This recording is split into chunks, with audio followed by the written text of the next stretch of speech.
We go. Yes, you're welcome to your guide show, and right here with me, I'm with Mr. Iba from UWEC. We are at the Entebbe Zoo, and I would love to know something about snakes, because right here we are in an environment that is having such a sculpture, and I really want to know what this snake is and how they really adapt with venomous snakes at UWEC. Thank you. Now, yes, we're here having a chat about snakes, okay? This particular sculpture here, this is just a sculpture of the forest cobra. Okay, but before we go into all that, okay, just a few basics about snakes. Number one, you should know there are only two types of snakes: venomous snakes and non-venomous snakes, okay? So the venomous snakes are very easy to identify. These are snakes, he bites you, he'll inject in you the venom, and for some special group of snakes, if they inject in you that venom, you don't go to hospital, you will die. The non-venomous snakes will kill you by constriction. Non-venomous snakes are usually bigger because they use their size to kill you or to squeeze you or squeeze the life out of you. Now, you should know all snakes eat meat, okay? What does that mean? You'll have some snakes, most snakes love eating the rats, rodents, okay? There are snakes that climb trees, those ones love eating birds, or they can even eat eggs. There are snakes that swim, those ones will love eating fish. Then we have snakes that even eat eggs, and then there are also snakes that even specify and eat other snakes, okay? So that constitutes their diet. So over here with us, we have about 3 venomous snakes and 1 example of a non-venomous snake. So the non-venomous snake we have in question is the African rock python. Okay, we have a few individuals there. Of course, they're non-venomous, but despite them being non-venomous, they're dangerous. Okay, a bite from that snake is extremely, extremely painful. And still, if you get bitten by that snake, you still have to go to hospital, because guess what? Snakes don't brush their teeth. Okay. So their mouths have lots and lots of bacteria. Okay, so you may end up getting, diseases like rabies, even tetanus, amongst other things. Okay. Okay. So yes, then the venomous snakes, we have the Egyptian cobra, very, very beautiful, beautiful looking snake. However, Okay.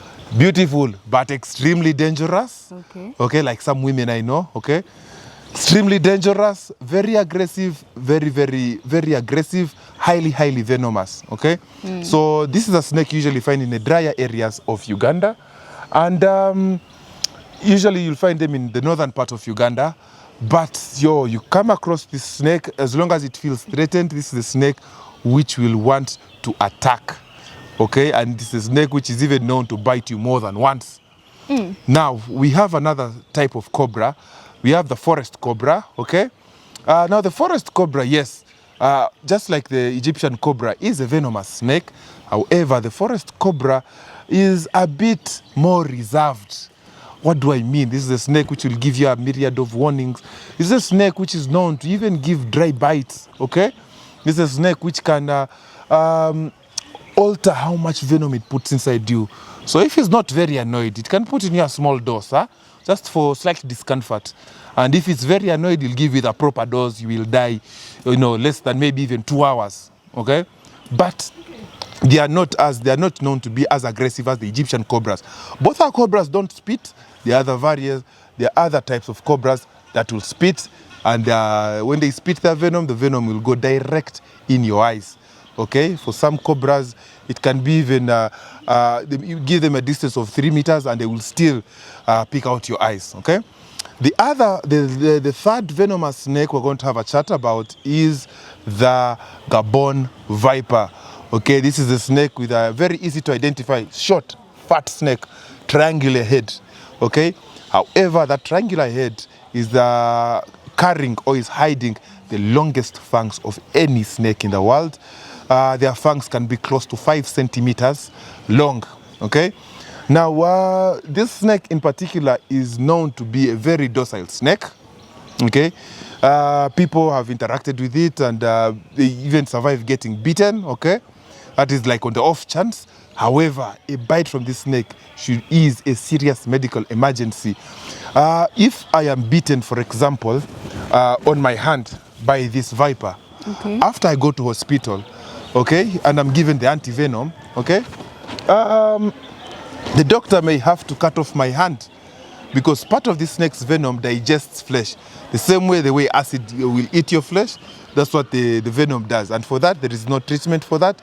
Usually it's surgical, it's usually a surgical procedure or proper amputation. Okay? Now, what happens if you come across a snake? When you come across a snake, what should you do? What should you not do? Okay? One of the things to do is always keep a distance between you and this snake. Snakes will never come, will never attack you. Okay? Always keep a distance. Call the nearest, call an, if you're young, call an elder.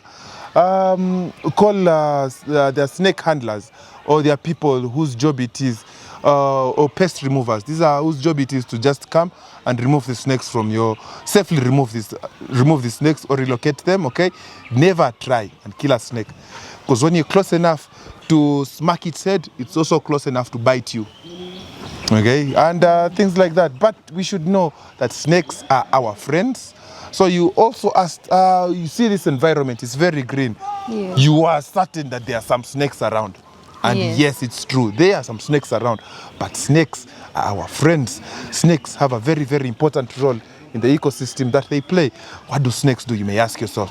Yes. Number one thing they do is they help regulate the number of rodents, especially rats. So if you're a farmer, you know how devastating rats can be, okay? Rats carry lots and lots of diseases or disease-carrying vectors like fleas, okay? So these snakes here go hunting for the rats. Our health is also going to improve because we're not going to be at risk of certain diseases. Snakes are also food for other animals. Okay, so there are some birds that have specifically become snake hunters. Okay, so you find that bird around, you just know the guy is looking for his daily meal, probably is looking for a snake. Okay, and things like that. So the snakes that usually burrow in the ground, these ones help aerate the soil. Okay, and the venom from some of these snakes is being used in research to find out the next medication, because these venoms work differently. So if they can be engineered in a lab to work in a way that you want them to work, maybe to stop bleeding, to stop excessive bleeding, maybe to do this and that, this is actually going to help very, very many people when such medication is coming out. But in order for this medication to come out, research has to be done.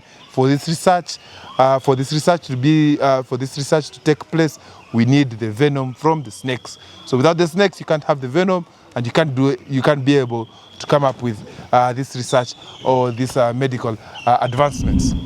Yes, so our viewer out there, we would like to thank you so much for keeping up with us for this very wonderful show. And we really had a very wonderful guide through UWEC. I would love you all to have your own visit to UWEC because it's really fantastic out here and it's very adventurous. I would love you to like our video, subscribe, and as well share for the well ongoing of our Wildlife and Conservation Center at Entebbe Zoo. Thank you. Okay, guys, cheers.